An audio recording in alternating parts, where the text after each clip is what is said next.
వరంగల్ పశ్చిమ నియోజకవర్గం పరిధిలోని 31 డివిజన్ సాయంపేట చౌరస్తా మరియు వాసవి కాలనీలో సుమారు రూపాయలు 1.12 కోట్ల వ్యయంతో చేపట్టనున్న అంతర్గత సీసీ రోడ్ల నిర్మాణ పనులకు వరంగల్ పశ్చిమ నియోజకవర్గ శాసనసభ్యులు శ్రీ నాయిని రాజేందర్ రెడ్డి గారు శంకుస్థాపన చేశారు.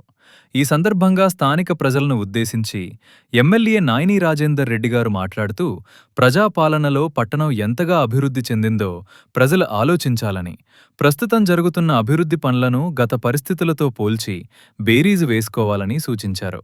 గతంలో పట్టణ ప్రాంతాల్లో కూడా అనేక కాలనీలు గ్రామీణ వాతావరణాన్ని తలపించే పరిస్థితుల్లో ఉండేవని, రోడ్లు లేక, డ్రైనేజీలు లేక, ప్రాథమిక సౌకర్యాల కోసం ప్రజలు తీవ్ర ఇబ్బందులు ఎదుర్కొన్నారని గుర్తు చేశారు.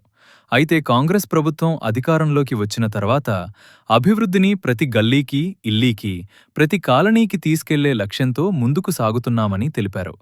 ఈ కార్యక్రమంలో డివిజన్ ఇన్ఛార్జ్ బత్తిని శ్రీనివాస్, మాజీ కార్పొరేటర్లు మామిండ్ల రాజు, వేల్పుల మోహన్ రావు, డివిజన్ అధ్యక్షులు సురేందర్, డివిజన్ నాయకులు సత్తు రమేష్, కనుకుంట్ల కృష్ణ హన్మకొండ డీసీసీ సభ్యులు మామిండ్ల సురేష్, పార్టీ నాయకులు, అధికారులు, కాలనీవాసులు పాల్గొన్నారు.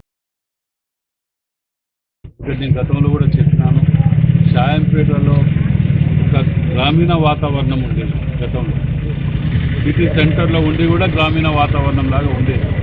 రోడ్లు లేక, డ్రైనేజీ లేక, పట్టించుకోక ఇవాళ ప్రతి గల్లీలో కానీ ఎక్కడ కానీ సీసీ రోడ్లతోటి స్లమ్స్ ఏరియా ఉన్న కాడ కానివ్వండి, ఎస్సీ కాలనీ కానివ్వండి, ప్రతి దగ్గర కూడా రోడ్లు, డ్రైనేజీలు ఇబ్బంది లేకుండా ఏర్పాటు చేయడం జరిగింది.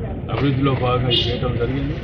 మరి ప్రజాపాలనలో పట్టణము పురోగతి ఏ విధంగా అభివృద్ధి చెందిందో ఆలోచన చేయండి. మరి వీటన్నిటికి కూడా కారణాలు ఏంటిది, ఇప్పుడు ఎందుకు జరుగుతుంది, గతంలో ఎందుకు జరగలేదు అనేది కూడా ప్రజలు ఆలోచన చేయాలి. ఎందుకంటే ఇవన్నీ కూడా ఎందుకు చెప్తున్నానంటే, అభివృద్ధిలో భాగస్వాములు అందరం కావాలి అనే ఆలోచనతోటి మీకు చెప్పండి.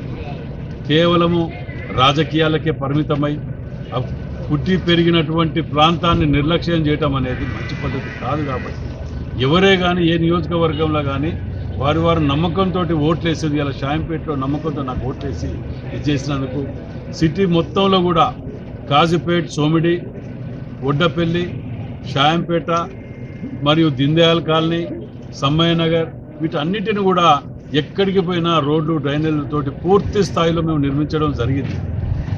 కావాల్సిన నిధులు తీసుకురావడం జరిగింది. 2 ఇస్తే 10 కావాలని కొట్లాడి తీసుకురావాల్సిన ఇది వచ్చింది. గతంలో స్మార్ట్ సిటీ ఫండ్స్ వస్తే కూడా వాపసు పోయిన చరిత్ర ఇక్కడ మిగిలిపోయింది. మనకు దౌర్భాగ్యం అది.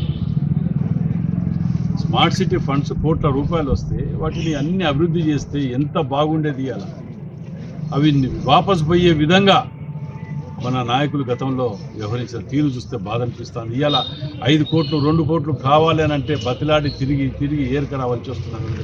ఎందుకంటే అప్పులలో కష్టకాలంలో ఉన్నప్పుడు ఇవన్నీ కూడా తీసుకురావటం అంటే చాలా కష్టంతో కూడిన, అయినా పట్టణం నియోజకవర్గం అభివృద్ధి కోసం సాయశక్తిలో కృషి చేస్తున్నాం. Thank you.